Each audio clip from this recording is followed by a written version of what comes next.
شفيع المذنبين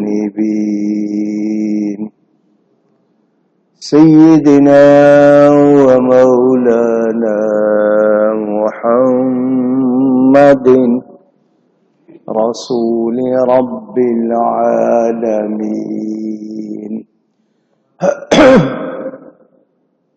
وعلى آله وصحبه أجمعين. أما بعد فأعوذ بالله من الشيطان الرجيم. بسم الله الرحمن الرحيم.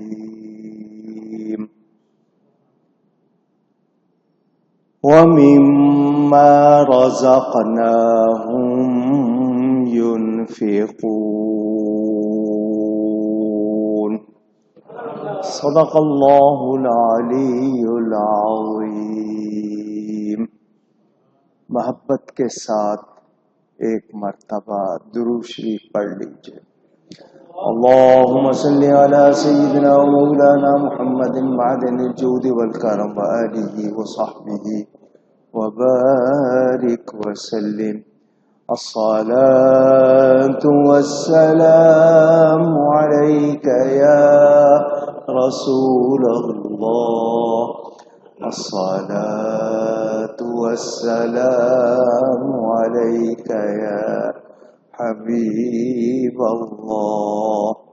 الصلاة والسلام عليك يا رحمة للعالمين وعلى آلك وأصحابك يا شفيع المذنبين.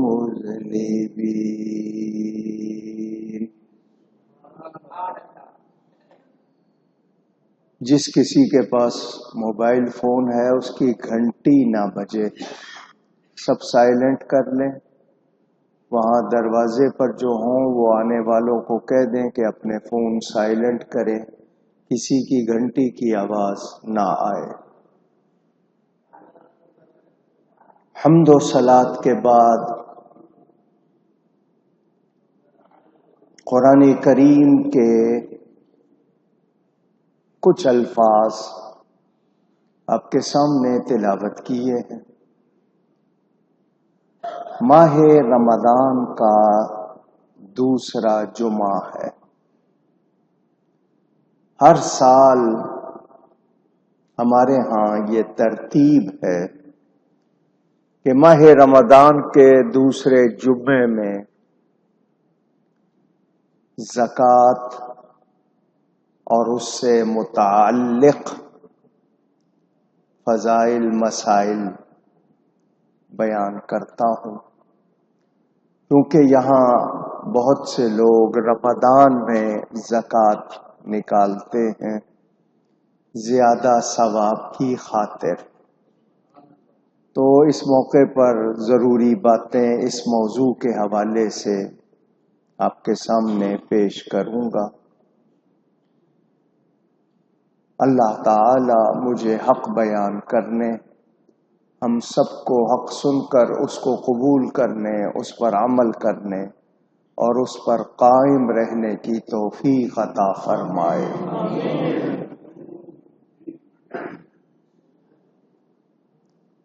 ماہ رمضان کی 10 تاریخ کو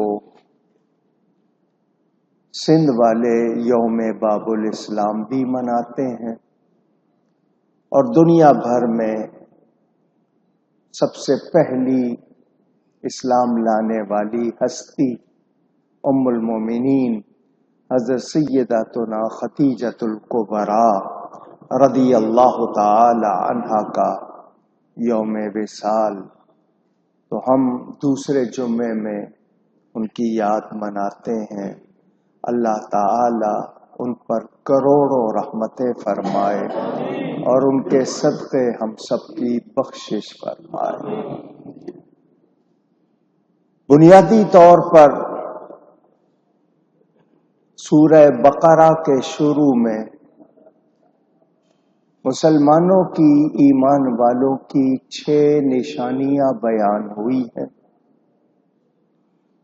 اس میں سے تیسری نشانی یہ ہے، اللہ فرماتا ہے وَمِمَّا رَزَقْنَاهُمْ يُنْفِقُونَ، اور جو کچھ ہم نے ان کو دیا ہے اس میں سے خرچ کرتے ہیں. پہلی نشانی بن دیکھے ایمان لانا، دوسری نشانی نماز قائم رکھنا، تیسری نشانی اللہ کے دیے ہوئے میں سے اللہ کی راہ میں خرچ کرنا. باقی 3 نشانیاں آپ کہیں گے وہ کون سی ہیں؟ تو نبی پاک کی طرف جو اترا اس کو ماننا، حضور صلی اللہ علیہ وسلم سے پہلے جو اترا اس کو ماننا، اور قیامت کو ماننا. یہ 6 نشانیاں. زکوٰۃ کا لفظ سب کے سب جانتے ہیں. قرآن کریم میں زکوٰۃ کا لفظ 32 جگہ آیا ہے، اور اس کے علاوہ دوسرے الفاظ جو صدقے اور خرچ کے حوالے سے ہیں وہ اس کے علاوہ ہے. عربی میں زکا، یزکو، زکاءن، اس کے معنی ہوتے ہیں بڑھنا، پھلنا، پھولنا. جب آپ اللہ کی راہ میں زکوٰۃ دیتے ہیں تو بظاہر آپ کو لگتا ہے کہ آپ کے کچھ پیسے چلے گئے، مگر وہ بڑھتے ہیں، پھلتے ہیں، پھولتے ہیں، آپ کی باقی رقم کو بڑھاتے ہیں، آپ کا ثواب بڑھاتے ہیں، اور اس میں سے پھر جو دیتے ہیں وہ اللہ کی بارگاہ میں جا کر آپ کے لیے اجر کا ذخیرہ بن جاتا ہے. زکوٰۃ عربی زبان کا لفظ ہے.